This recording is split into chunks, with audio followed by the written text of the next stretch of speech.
오늘 말씀은 우리 로마서 8장 1절 2절.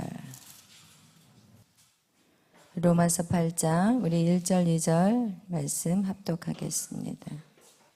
그러므로 이제 그리스도 예수 안에 있는 자에게는 결코 정죄함이 없나니 이는 그리스도 예수 안에 있는 생명의 성령의 법이 죄와 사망의 법에서 너를 해방하였음이라. 아멘. 사랑의 주님 감사합니다. 오늘 하나님 또 영적인 4대 법칙에 대해서 우리가 배운 말씀들을 주님 오늘 이 시간에 간증의 시간을 갖습니다. 주님 그 말씀이 우리의 심령 가운데 정말 만나와 같이 먹게 하시고 또 그 말씀이 내 배에서 정말 쓰게 하셔서 우리가 그 말씀대로 살아내고 또 애쓰고 수고하고 하나님 그런 가운데서 받은 은혜들을 오늘 나누는 시간이 되게 하여 주옵소서.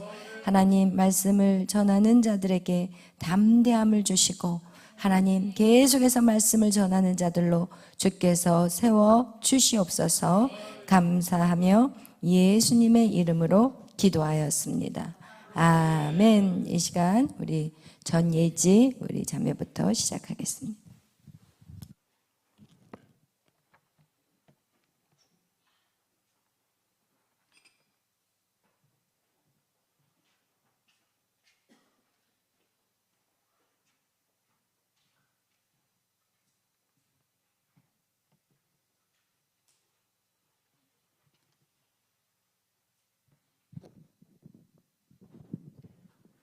짧게 기도하고 시작하겠습니다. 하나님 아버지, 이렇게 부족한 저를 이 말씀의 자리에 세워주심에 감사합니다. 나는 정말 아무것도 아니고 아무것도 할 수 없지만 주님 나에게 은혜 주셔서 나의 입술을 주관하여 주시옵소서. 예수님의 이름으로 기도드렸습니다. 아멘.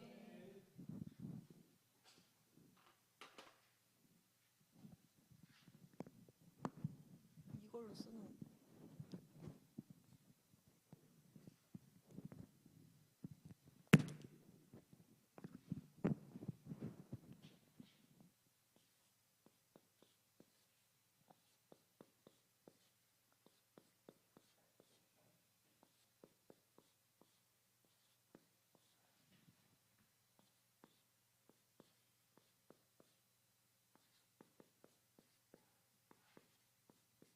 제목은 영적 세계의 4대 법칙이고 4대 법칙이니까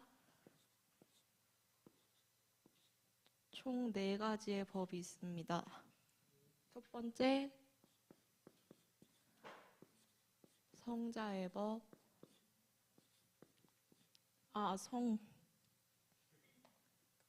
성부의 법.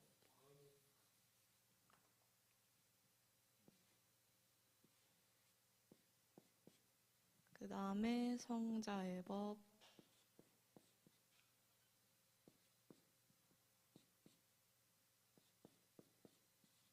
세 번째, 성령의 법. 네 번째, 마귀의 법이 있습니다. 성부의 법은 율법,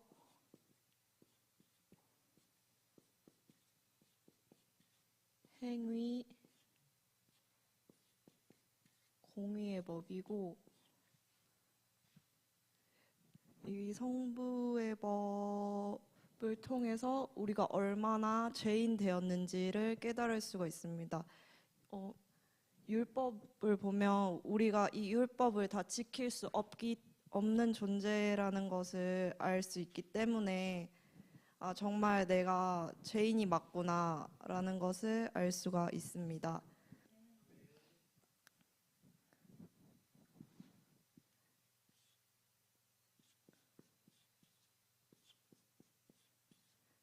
그리고 나의 영적 상태를 성경과 양심 그리고 판결 흉패,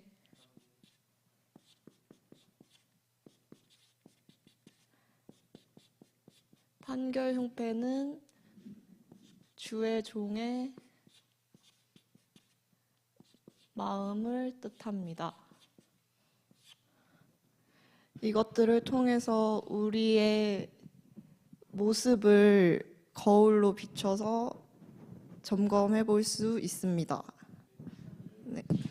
그리고 성자의 법은 예수 그리스도와 하나님의 예수 그리스도고,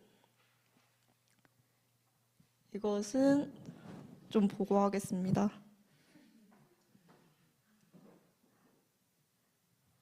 은혜의 법.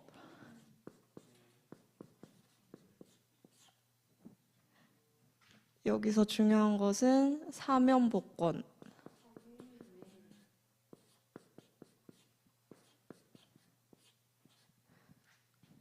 그리고 예수님은 이제 피와 살이 있는데, 피는 과거의 죄, 살은 미래의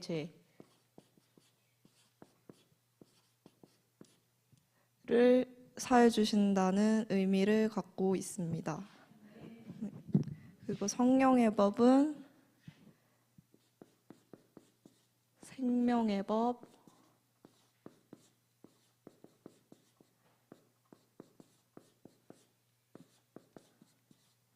해방의 법을 뜻하고, 이제 네 번째 마귀의 법은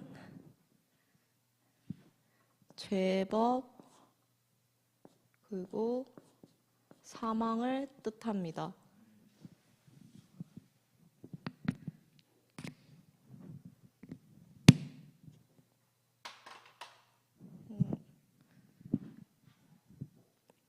여기까지 적는 거는 하고, 저는 아직도 이제 마귀의 법에 많이 속해 있는 것 같고, 이제 생각으로, 마음으로 자꾸 치고 들어오는 것을 이제 제가 스스로 쳐내지 못하고 제 감정인 것 같은 느낌을 많이 받아가지고, 이것을 더 없애기 위해서 더 주님께 집중하도록 노력하겠습니다.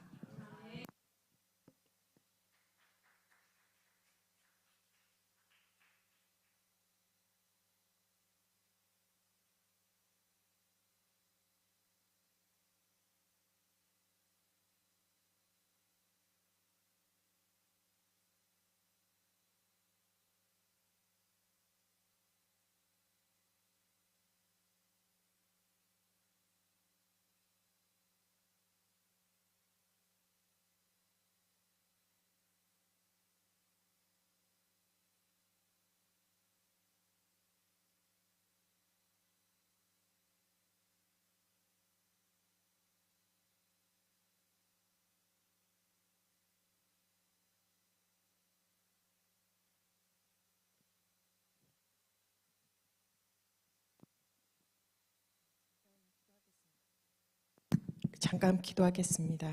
하나님 아버지 감사합니다.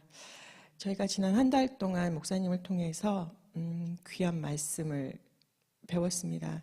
저희가 이 자리에 선 것은 저희의 지식을 자랑함도 아니고 저희가 잘나서도 아니고, 단지 하나님 때를 얻든지 못 얻든지 하나님께서 주신 기회를 통해서 우리가 아직 주의 은혜를 모르는 사람, 주의 구원하신 복음을 모르는 사람들에게 기회가 될 때마다 하나님 담대함으로 주의 말씀을 전할 수 있도록 제대로 배우는 그런 시간과 또 훈련되는 시간이 될 수 있도록 하나님 인도하여 주시옵소서. 부족한 입술이지만 하나님 주께서 영광 받으시고 하나님 시작과 끝을 지켜주시길 간절히 바라오며 우리 주 예수 그리스도의 이름 의지해서 기도합니다. 아멘.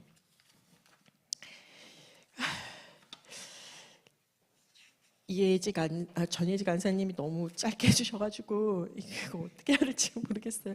저도 그렇게 짧게 하려고는 하는데 아이고, 버벅대더라도 이해 부탁드립니다. 지난 한 달간 저희가 목사님을 통해서 영적 세계의 4대 법칙에 대해서 배웠습니다.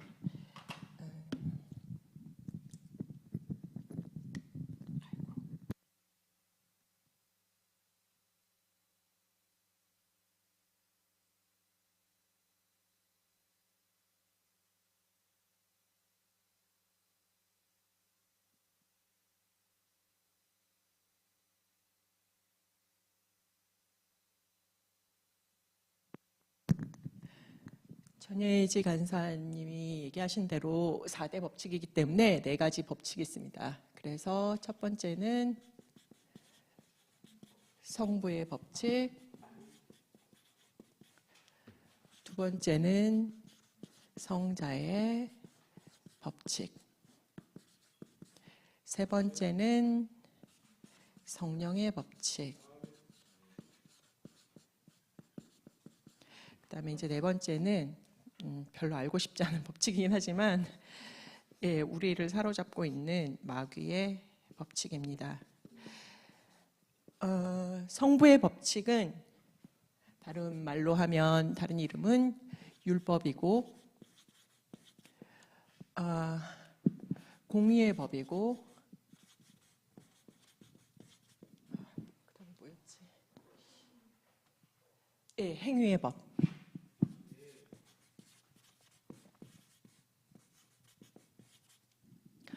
그래서 이 성부의 법칙을 알게 되면 제일 중요한 것은 우리가 죄인이라는 것, 그리고 죄가 무엇이라는 것을 알게 됩니다. 죄가 무엇이라는 것을 알게 되는데 이 죄를 알게 되는 거에서도 또 3가지로 이제 우리가 분류를 해볼 수 있는데, 죄는 우리에게 주어진 성경 읽음을 통해서 또 이제 말씀 선포됨을 통해서 우리가 죄를 알 수 있고, 그 다음에 한 가지는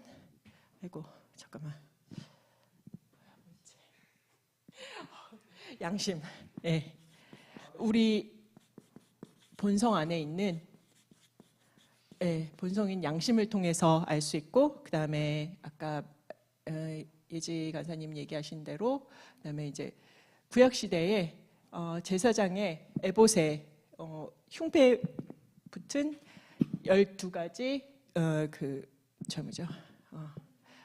판결 흉패, 12지파를 뜻하는 그 보석이 박혀 있는 판결 흉패.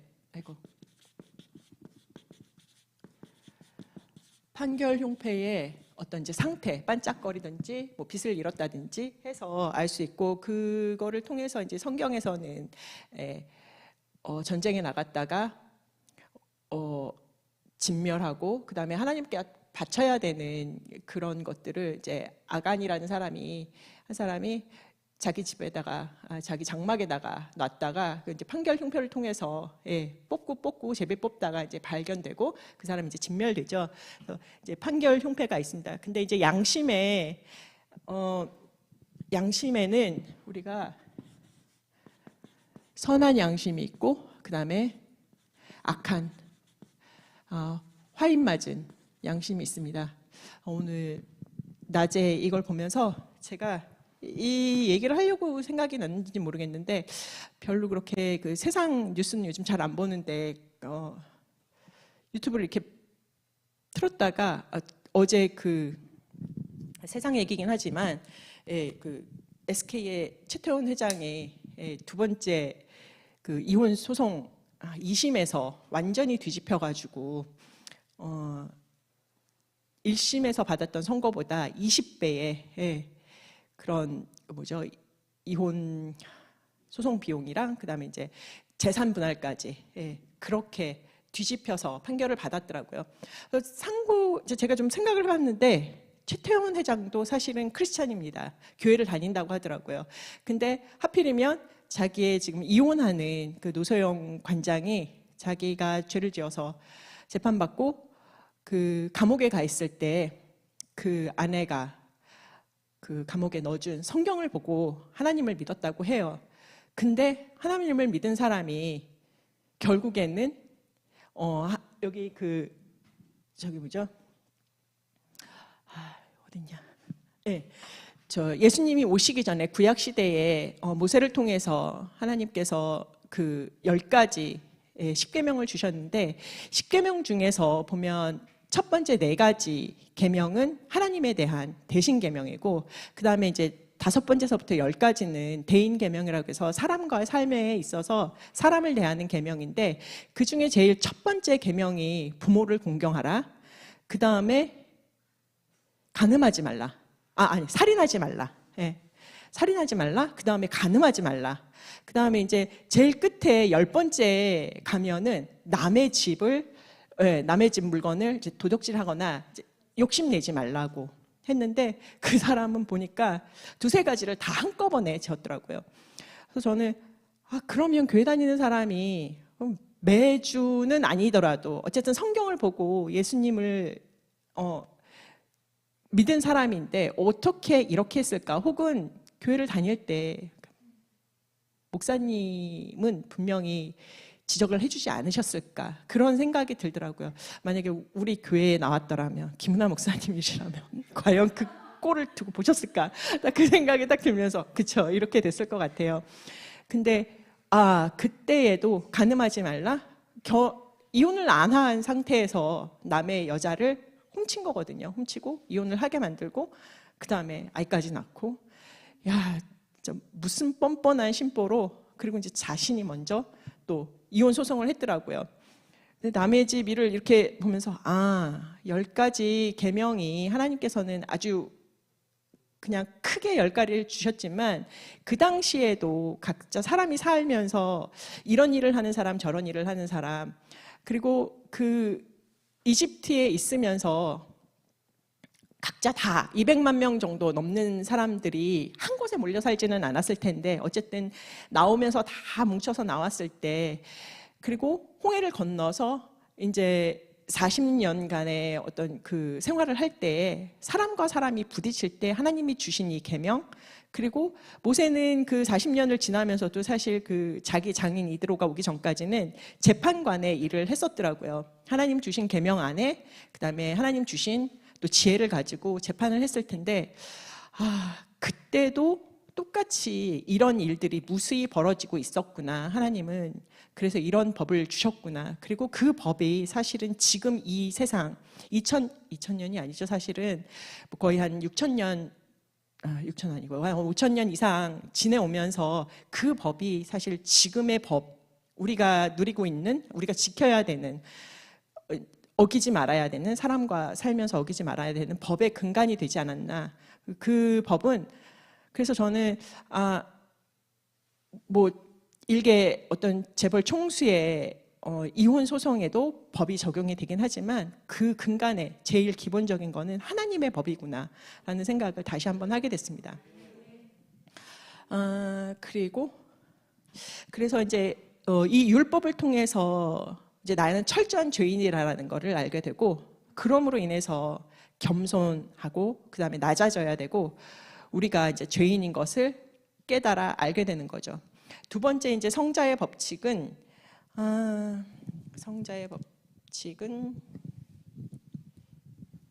잠깐만요. 예수님이 오심으로 인해서 이제 이 성자의 법칙이 적용이 된다고 보시면 됩니다.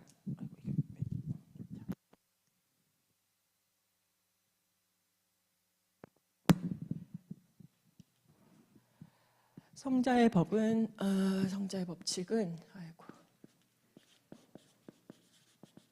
은혜의 법이고, 그다음에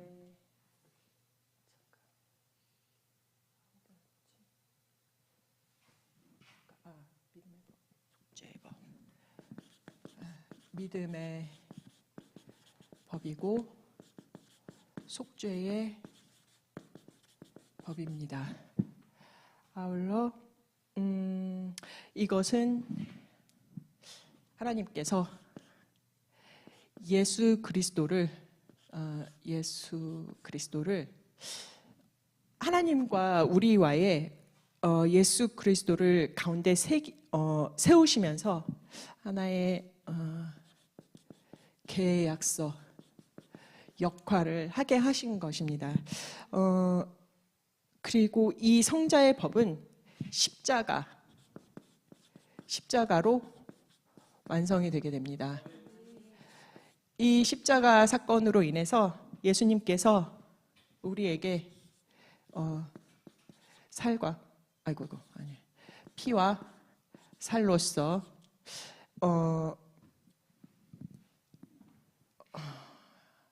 십자가 사건으로 돌아가신 후에 부활하신 십자가로 돌아가시기 전에 예수님이 마지막 만찬을 통해서 그 떡과 포도주를 나누시면서 이것은 내 살과 피니 이것을 먹으면서 항상 기념하라고 하셨죠. 그래서 이 얘기를 들으면서 제가 성찬식은 함부로 하면 안 되겠구나. 제가 저희 남편, 이거 좀 사적인 얘기긴 하지만 저희 남편은 1년에 2번 교회를 옵니다. 부활절에 오고 그다음에 크리스마스에 나오는데 제가 먼저 다니던 교회에서는 성찬식을 부활절, 크리스마스 그리고 조금 더 해주시면 이제 감사절에 그렇게 하십니다. 그래서 거의 이 떡과 포도주를 맛볼 기회가 별로 없거든요. 근데 남편이 먹는 걸 되게 좋아해요. 그리고 교회 한번 나오면 그거를 항상 이렇게 보는 거예요. 근데 처음에 저도 그 교회를 한 20년 가까이 다녔는데 처음에는 그냥도 주셨던 것 같아요. 기억이 정확치는 않지만 근데 어느 순간서부터 이제 목사님이 확실하게 선을 그셨어요.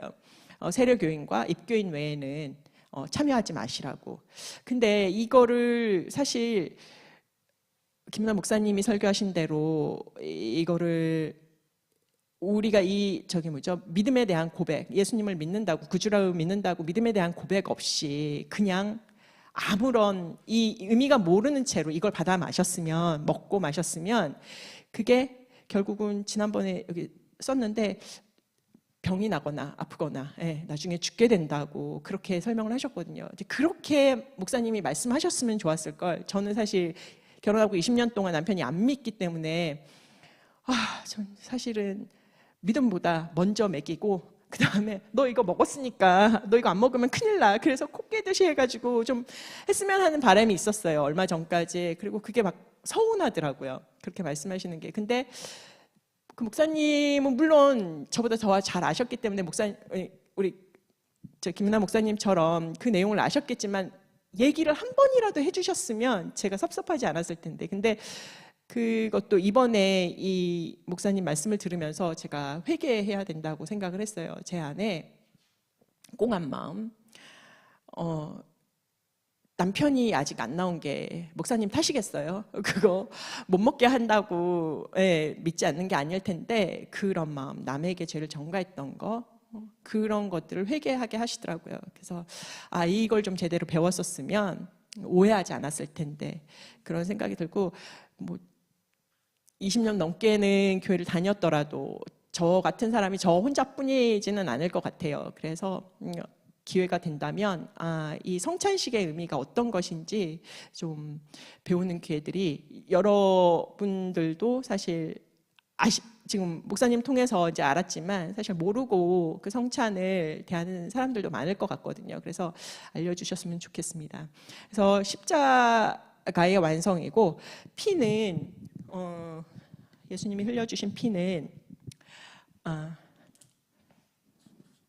과거의 우리 죄를 속하는 거고 살은 미래에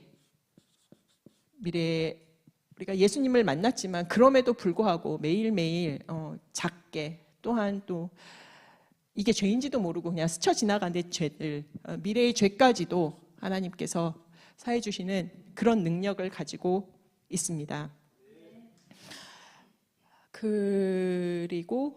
그래서 이제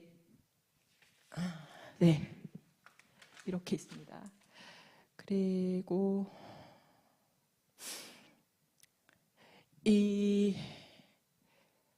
우리가 이거를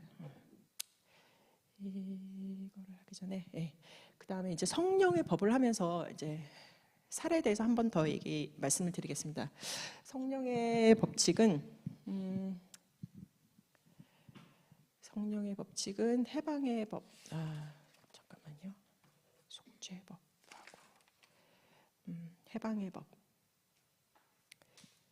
성령의 법칙은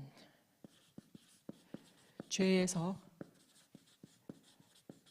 해방하는 법이고 이것은 또한 생명의 법입니다. 생명의 법인데 성령의 법칙을 우리가 누리려면 일단 성령을 받아야 합니다. 성령의 법은 성령을 받으려면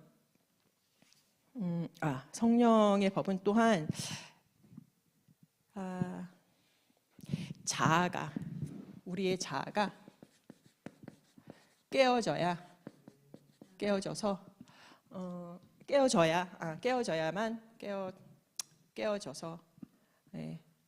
성령의 법으로 나아갈 수 있습니다. 깨어져야만 성령의 법으로 나아갈 수 있습니다.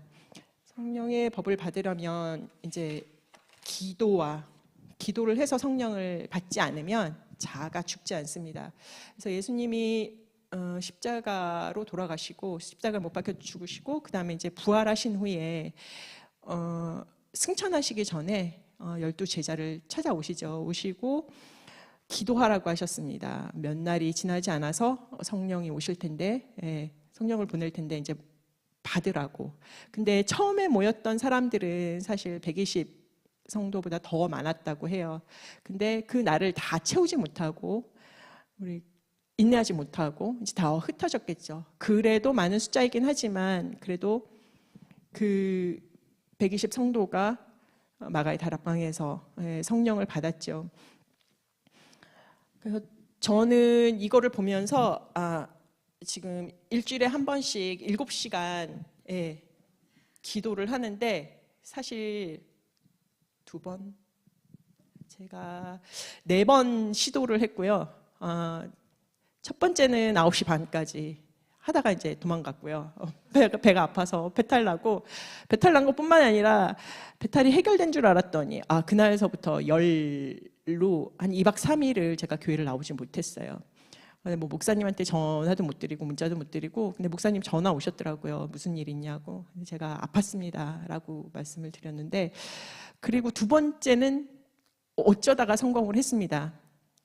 정말 그랬는데 그 성공한 이후에는 괜찮을 줄 알았거든요.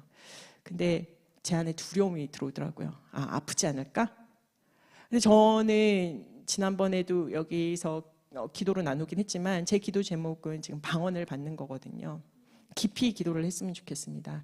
어떤 공간에 제약받지 않고 누가 뭐 떠들든 뭐 하던 제 기도 소리 듣지 않고 뭐 상관없습니다. 저는 뭐 제 기도를 듣든지 말든지 뭐 누가 뭐라 그러든지 상관은 없지만 그래도 방언으로 깊이 있게 기도를 했으면 좋겠다는, 이제는 그런 갈망이 있거든요. 이전에는 그런 생각 없었어요. 그냥 내가 기도하는 거 하나님 다 아시니까 뭐 뭘 하던 상관이 없었는데, 이 교회 와서 여러분들이 그 방언으로 기도를 하는 거 보니까 저도 너무너무 하고 싶어지더라고요. 그래서 성령을 받았으면 좋겠고, 근데 성령을 받으려면 분명히 성경에 기록되어 있더라고요. 기도해야 된다고. 그래서 7시간 기도는 어쨌든 돌파는 하긴 할 겁니다. 근데 이제 매일매일 월요일이 지나면 저는 매일 아침마다 기도해요. 하나님, 두렵지 않게 해주세요. 자꾸만. 그리고 제 아들이 학원을 가고 제 딸은 지금 연습실로 이제 분가를 나가 있거든요. 입시 준비를 위해서. 그리고 남편은 멀리 저 광양에 있어요. 일주일에 한 번 올라오는데 남편은 매일 아침 10시에 저한테 전화를 걸어요. 그러면 7시간 기도 중에 중간에 9시 50분쯤 돼서 저기 나가 있다가 전화를 받거든요. 근데 끊어지면 다시 들어오면 너무 힘들어요. 다시 시작하기가. 그럴 때마다 그러거든요. 다음 주에는 이제 월요일이 끝나면 화요일서부터 그 기도를 하거든요. 다음 주 월요일에는 제가 남편이건 아이들이건 어느 누구한테도 구속받거나, 그리고 자꾸만 그쪽에 신경이 가지 않게 하나님 붙잡아 주시라고. 그 다음에 자꾸 해방받고 방해받는 세력에 인해서 제가 이게 중단되지 않게 해달라고. 근데 어제는 하다가 10시에 뛰쳐나갔습니다. 결국은 딸내미가 전화가 와가지고 할 수 없이 또 나갔죠. 근데 어쨌든 그럼에도 불구하고 계속 이어져 나갈 생각입니다. 성령님이 제 안에 임재하셔야 되고, 그리고 그 성령님의 임재함으로 인해서 제 삶이 변화해야 되고, 하나님을 믿어야 되는 사람이 너무나 많거든요. 저희 가족 중에 시댁 식구도 그렇고 제 아이들도 그렇고. 그래서 저는 성령의 임재함이 정말로 필요하고, 그 다음에 이 성령의 법이 제 안에 생명의 법으로 다시 뭐라 그래야 되나요? 완전히 채워져서 어떤 순간이 와도 두렵지 않고 하나님을 전하든지 혹은 삶에 있어서 기쁘게 그렇게 살기를 바랍니다. 제가. 예. 그리고 목사님께서 이제 그 저의 상태에 대해서 딱 꼭 저를 집어서 얘기하신 건 아니었지만, 우리가 성령을 받지 않고 우리의 그 신앙 상태를 보여주는 게 죄를 짓고 회개하고 그리고 감사함과 기쁨이 있지만 성령이 받지 않은 상태는 이거를 계속 무한 반복을 하고 있더라고요. 그래서 저는 이제 제가 성령의 법 안에, 그리고 이게 생명의 법으로 제 안에서 더 자라나면 제 안에 있는 저의 영, 혼, 육, 이것 중에서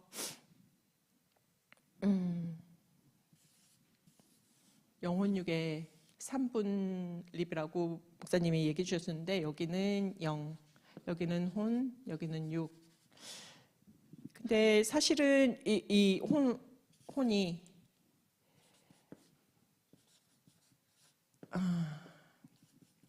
우리의 사상과 우리의 감정과 우리의 의지, 이거에 굉장히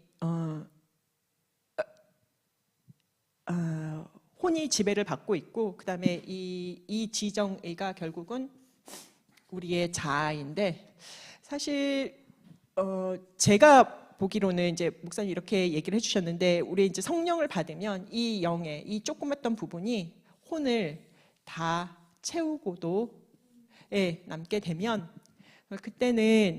그때까지는 훈련이 필요하고 말씀의 양육 열심히 받아야 되고, 그다음에 예배로의 이 임재 가운데 하나님 불러주실 때 제가 거부하지 않고 그다음에 순종하면서 나올 때는 조금 했던 이런 영의 포션들이 이제 혼을 완전히 다 커버를 하고, 그다음에 제가 눈으로 보이는 거, 귀로 들리는 거, 그다음에 남의 말에 휘둘리지 않고 하나님 말씀대로 아주 편하게 그렇게 살아갈 수가 있을 거라고 생각이 됩니다.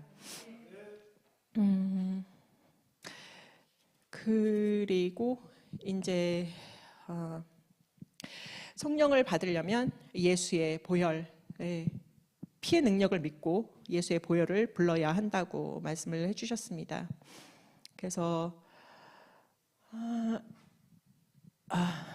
그다음에 성자의 법칙에서 제가 하나 놓친 게 있는데, 성자의 법칙에서는 십자가의 완성으로 이루어진다고, 완성이 된다고, 십자가로 완성이 된다고 말씀을 드렸는데, 그 전에 그 율법에 이제 10계명을 비롯해서 뭐 300가지 이상의 율법이 조항이 있지만, 예수님이 오시고 난 이후로는 더 죄가 명확해진 것 같아요. 죄를 완전히 정의를 하기로는 예수를 믿지 않는 것, 그게 죄라고 정의가 되어 있고요.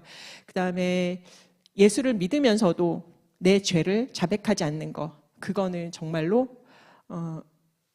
용서받지 못할 죄라고 그렇게 목사님께서 말씀을 해주셨습니다. 그리고 이제 마지막으로 마귀의 법칙은 한마디로 죄와 사망의 법입니다. 창세기에 하나님이 세상을 만드시고 그 다음에 그 세상 만물을 다 다스리도록 아담과 하와를 지으신 후에 선악과만은 먹지 말라고 하셨는데, 그거를 이제 따먹고 죄가 들어왔죠. 죄가 들어왔는데 정말 우리는 죄인이라는 것을 제가 머리로는 알겠는데 사실 이게 다 이해가 되진 않았었거든요. 불과 얼마 전까지만 해도. 근데 죄는 처음 짓기, 물론 죄인이긴 하지만 크게 우리가 인지하는 죄가 짓기 전까지는, 그리고 짓기 전까지는 사실 그냥 내가 죄인이라는 생각을 별로 안 하는데 죄를 한 번 지으니까 이 죄가 점점 더 크게, 처음에는 조그만 거였는데 이게 점점 크게 되더라고요. 그리고 아까 죄 지은 것 같은데, 아까 내가 좀 실수한 것 같은데, 근데 이거를 자백을, 그 자리에서 그냥 자백을 안 하게 되면 잊어버리게 되더라고요. 그리고 그 잊어버리는 게 습관이 되면 점점 그냥 스무스하게 더 큰 죄를 짓게 되더라고요. 매일매일. 그거를 제가 아주 크게 죄 짓지 않을 때까지 제가 죄인이라는 생각을 잘 못했어요. 그리고 남이 하면 불륜이고 내가 하면 로맨스인 것처럼 내가 내 죄를 너무나 아무렇지도 않게 그렇게 받아들이더라고요. 그래서 이게 저한테도 그런데 사실은 제가 아이를 키워보니까 아주 어렸을 때서부터 아이한테 안 가르쳐도 이거 하지 마, 저거 하지 마, 하지 않아도 죄를 짓더라고요. 거짓말은 일상이요. 그 다음에 뭐 욕하는 것부터 시작해서 누가 가르쳐주지 않았는데도 자연스럽게. 제가 아는 어떤 지인분이 교회에서 학교를 들어가지 않은 유치부, 유아부 아이들을 가르치게 됐어요. 근데 교회에서 그 선생님들에게 그 교재 책들을 나눠주시는데 죄에 대한 얘기를 하시게 됐대요. 그래서 아이들을 모아놓고, 사실 아이들이 죄라 그러면, 너희들 죄인이라 그러면 알아듣겠냐고요. 근데 어쨌든 가르쳐야 되니까 해서 죄를 가르쳤는데, 우리는 죄인이에요, 너희들도 죄인이야, 선생님도 죄인이야, 그런데 예수님이 오셨어, 뭐 이러고 얘기를 하고 있는데, 그 공과 시간이 딱 끝난 다음에 어떤 집사님, 그 아이들의 부모 되시는 분이 와가지고 거의 삿대질을 하면서 왜 우리 아이한테 죄인이라고 얘기를 하냐며 그랬다는 거예요. 근데 제 지인은 너무 황당한 거예요. 그렇게 리액션이 올 줄 몰랐던 거죠. 그래가지고 이분이 너무 황당하니까 내가 그런 게 아니라고 책에, 목사님이 가르치라고 한 책에 이렇게 돼 있다고 그렇게 얘기를 하셨다는 거예요.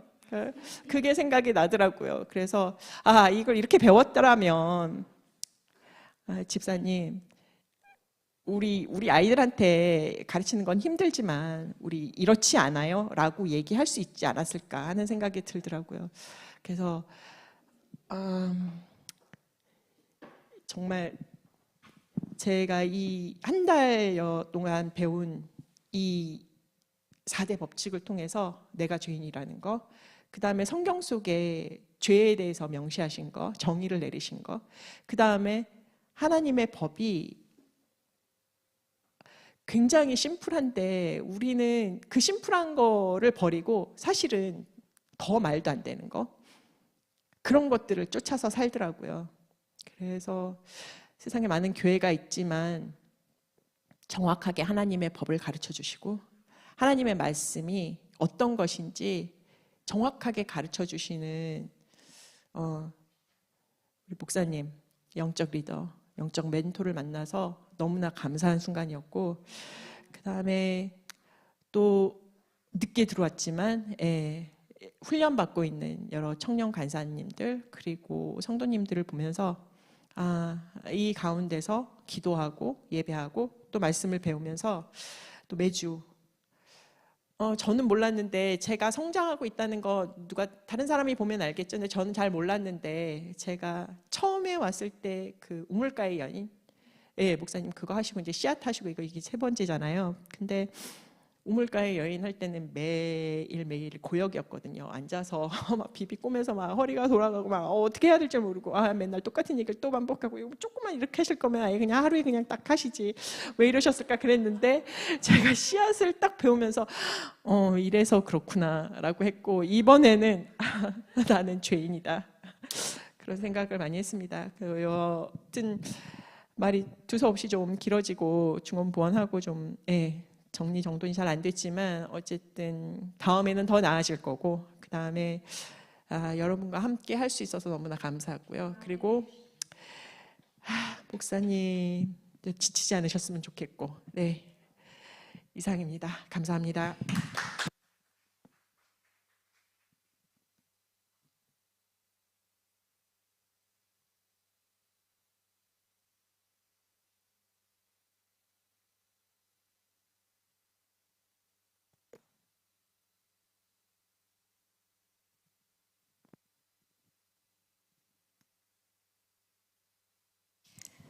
네, 할렐루야입니다. 우리 조기주 집사님 얼굴 빛을 보셨나요? 뭐 갑자기 비싼 화장품 쓰셨어요? 근데 왜 이렇게 색깔이 달라져 버리셨어요? 몇 달 만에. 성형수술 안 하셔도 돼요, 여기. 다 예뻐지세요. 아멘? 네, 그래요. 오늘 나눠주신 대로 너무 감사해요. 그래요. 우리가 제가 오늘 새벽에도 여러분하고 말씀을 나눴지만 제가 교회에서만 살았던 사람이에요. 교회에서만 살았고 또 결혼해가지고 또 사모가 된 뒤로는 뭐 새벽기도 뭐 밤기도 할 거 없이 모든 예배 다 참석을 했잖아요. 그런데 행복하지 않았어요. 행복하지 않았어요. 늘 말씀 안에 있었지만 제 자신을 못 봤어요. 그런데 제가 그 모든 상황을 제 몸소 다 겪었어요, 저는. 그러니까 그 모든 힘든 시간들을 제가 그냥 여러분같이 누가 가르쳐 줘가지고 제가 이렇게 된 게 아니라 그냥 힘든 모든 버거운 시간들을 다 제가 체험을 한 사람이에요. 너무 힘든 길을 걷고 걷다가 제가 그 가운데서 깨닫게 되고, 그래서 제가 오죽했으면 하나님 왜 저에겐 멘토가 없었습니까? 제가 그렇게 기도한 사람이었어요. 그러고 나서 제가 그래 네가 멘토하면 되잖아. 하나님 저한테 저도 조금 빨리 만났으면 제가 성령의 바람을 타고 날아올랐을 텐데 말이에요. 막 그랬는데 야 네가 아쉬우면 네가 멘토해라 딱 이러시는 거예요. 그래서 저는 이제는 죽기 살기로 하는 거예요. 저는 사람 안 본다니까요. 아까 그랬잖아요, 우리 조기주 집사님이. 저는 아닌 건 아니다고 말할 수 있고, 그렇게 말했는데 싫다고 나가는 사람 어쩔 수 없어요. 저는 진짜 막 헌금 몇천만 원 하신 분이 있었어요. 근데 그분한테 정확하게 하나님이 주신 8가지를 딱 적어가지고 제가 그분한테 딱 가지고 가면서 제가 그 주일날 토요일날 제가 다른 사람을 위해서 중보기도를 하고 있는데 아니 생각하지도 않은 엉뚱한 그 헌금 많이 하신 그 가정에 대한 기도를 주시는 거예요. 근데 8가지 그 기도 제목을 저한테 말하라고 하는데 이걸 말하면 분명히 나갈 것 같은 거예요. 그러면 그 사람이 나가면 그의 자녀들이 많거든요. 우르르 이제 뭐 이렇게 감자 뽑아내는 것 같이 이렇게 줄기로 쫙 연줄해가지고 상당히 많은 사람이 나갈 수가 있어요. 그런데 제가 설교를 하면서도 계속, 왜냐면 이제 설교 끝나고 나서 얘기를 해야 되니까 설교를 하면서도 머릿속에서는 안 해야 되는데 할까요? 막 하나님 안 하게 해주세요 막 이러면서 설교를 하면서도 이 머리에서는 이 머리가 돌아가더라고요. 그리고 나서는 네 알겠어요. 이 설교하면서도 제가 막 하나님하고 주거니 받거니 하면서 설교를 한다니까요. 참 신기하더라고요, 그 상황이. 그런데 끝나고 나자 가차없이 그 집사님을 불렀어요. 그리고 나서 그분이 순종해야 될 8가지 죄를 딱 얘기를 했거든요. 그랬더니 그걸 갖다가 믿음이 연약한 남편한테 제가 얘기하지 말라고 그랬어요. 그냥 집사님이 자연스럽게 이거를 8가지를 집사님 순종하는 쪽으로 남편을 이렇게 유도하라고 그랬어요, 지혜롭게. 근데 그 종이를 남편한테 똑 갖다가 줘버리고, 그리고 나서 저는 이상한 사람이 되었어요. 문자가 당장 그 다음날 월요일날 목사님은 이상한 사람이라고 저한테 이상한 사람이라고 딱 문자가 오고 이제는 우리 가족과 아이들은 안 보내겠다고 딱 그러더라고요. 그래서 네 알겠습니다 딱 그렇게. 어차피 제가 그것도 생각을 했거든요. 반드시 나가는 쪽이 더 강했거든요. 그냥 보냈어요. 뒤도 없이 뭐 오세요 그런 소리 하지 않아요. 왜냐면 할 수 있는 사람, 순종할 수 있는 사람만 저는 끌고 가야 되는 거예요. 왜냐면 이 사명 역시 만만치 않아요. 왜냐면 이것도 사람이 좋은 말 하기는 참 쉬워요. 그러나 힘든 얘기를 하는 거는 정말 어렵거든요. 왜냐면 오해를 사거든요. 나는 감정도 없고 아무것도 없고 오직 끌어주는 것밖에 없는데 사람들은 오해하거든요. 그랬는데 제가 그때 딱 하나님 앞에 선포했어요. 그래요, 교회 사람 숫자 안 볼 거예요. 그러니까 이제는 막 이 칼로 휘둘려 버리니까 그냥 조금 다니시다가 막 어느 날 사라지고 없어. 그래도 하는 수 없어요. 할렐루야. 여러분 이거와 같이 이 영적인 세계의 4대 법칙, 우리가 이거를 모르면 우리는 헛방이에요, 헛방. 열심히 교회를 나오지만 제가 교회에서 살았잖아요. 몇십 년을 교회에서 살았잖아요. 그런데 살기 싫다니까요. 그냥 빨리 죽고 싶다니까요. 이게 말이 됩니까? 몇십 년을 교회에서 살았는데, 그것도 사모로서. 그러나 오늘날 그런 사람들이 얼마나 많아요. 죽고 싶어요. 맨날 앉아서 죽고 싶어요. 훌쩍훌쩍 울고 앉아있고. 여러분, 우린 더 이상 그렇게 살아서는 안 돼요. 그건 악한 사단에게 우리는 속고 있는 거예요. 우리가 말씀을 모르면 속아요. 우리가 영적 세계를 모르면 다 속아요. 그리고 헛방 지르고 앉아있는 거예요. 그래서 우리가 정확하게 영적 세계의 법칙을 알아야 되고, 그것이 왜 우리가 아까 그랬잖아요. 왜 한 얘기를 또 하고 조금 하느냐. 안 바뀌니까. 이 머릿속에서 자갈이 굴러가, 이게. 머릿속에서 이 자갈만 굴러가지, 이 심령이 바뀌어야 되는데, 이 세상에서 가장 먼 거리가 뭔지 아세요? 머리에서 가슴이에요. 이 지식으로 머리를 쌓지만 그것이 우리의 이 마음, 심령 가운데로 들어온다는 게 너무너무 힘든 거예요. 그거를 박살내서 여기 안에다 집어넣는 작업, 이것이 절대 쉬운 작업이 아니에요. 그러니까 계속 하다 보면 하다가 어느 선에 딱 꽂힐 수가 있기 때문에 그래서 그렇게 된 거예요. 그래서 여러분, 어쨌든 우리가 영적 세계 4대 법칙, 우리가 다 또 내일도 또 우리 기쁨 자매하고 이제 박명주 우리 권사님 이제 우리가 또 할 건데, 여러분이 또 앞에 나와서 나누니까 너무 풍성한 것 같아요. 그죠? 그래서 너무 할렐루야 감사하고, 여러분이 결국 이 자리에 선 것은 이제 앞으로 어떤 자리에서든지 여러분 하나님 말씀을 정확하게, 여러분 절대 타협해서는 안 돼요. 절대 눈치 봐서도 안 돼요. 아멘. 그 사람이 들으면 듣는 거고 못 들어도 하는 수 없어요.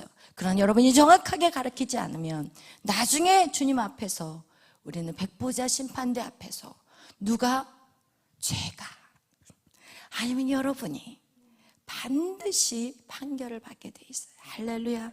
그래서 우리는 지금 사람에게 잘 보이는 게 중요한 게 아니라 정말 우리가 바로 알아서 그 영혼을 바르게 키워가야 되는 거예요. 할렐루야. 그런 저와 여러분이 되시기를 예수의 이름으로 축원합니다. 기도하겠습니다. 사랑해 주님 감사합니다. 오늘도 하나님, 귀한 하나님의 딸들이 주님 앞에 이제 말씀을 가지고 섰습니다. 너무나도 감사합니다. 하나님, 우리가 어떻게 말씀을 전하는 그 자리까지 생각할 수 있었겠습니까? 그러나 하나님, 우리를 계속해서 키워주시고, 하나님, 많이 전하든 적게 전하든 하나님 이 자리에 설 수 있다는 것이 우리에게 너무나도 기쁨이요 감사인 것입니다. 왜냐하면 이것이 우리가 살아가는 이유이기 때문인 것입니다. 하나님 감사합니다. 우리 예지 자매를 축복합니다. 또 우리 조기주 집사님을 축복합니다. 저들의 인생 가운데 이제는 말씀을 바로 알고 정말 무지한 인생들을 살리는 귀한 사역들이 열려지게 하여 주시옵소서. 너희는 때를 얻든지 못 얻든지 복음을 증거하는 자가 되는데, 하나님 그 복음이라는 것조차 뭔지도 모르고 헤매이는 자들이 많은데, 오늘 우리에게 이렇게 정확하게 가르쳐 주시고 하나님 우리를 이끌어 가신 하나님 감사합니다. 주여, 저들을 축복합니다. 저들의 생애가 하나님이여 정말 하늘의 해와 같이 빛나는 인생이 되게 하여 주시옵소서. 감사하며 예수님의 이름으로 기도하였습니다. 아멘. 하늘에 계신 우리 아버지여, 이름이 거룩히 여김을 받으시오며 나라의 마옵시며 뜻이 하늘에서 이루어진 것 같이 땅에서도 이루어지이다. 오늘날 우리에게 이루할 양식을 주옵시고 우리가 우리에게 죄 지은 자를 사하여 준 것 같이 우리의 죄를 사하여 주옵시고 우리를 시험에 들게 하지 마옵시며 다만 악에서 거없소서. 되게 나라와 권세와 영광이 아버지께 영원히 있사옵나이다. 아멘. 우리 빛이 없어도 찬양하겠어요. 주 예수 나의 당신이요.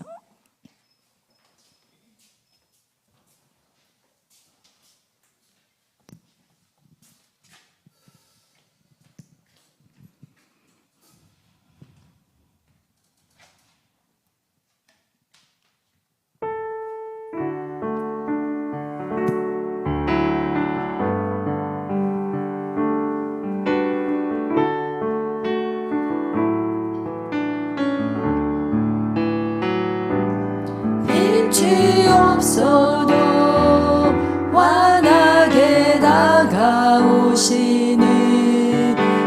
예수 나의 당신이여 음성이 없어도 똑똑히 들려주시는 주 예수 나의 당신이여 당신이 있음으로 나도 있고 당신의 노래가 머물므로 나는 부를 수 있어요 주여 꽃처럼 향기 나는 나의 생활이 아니어도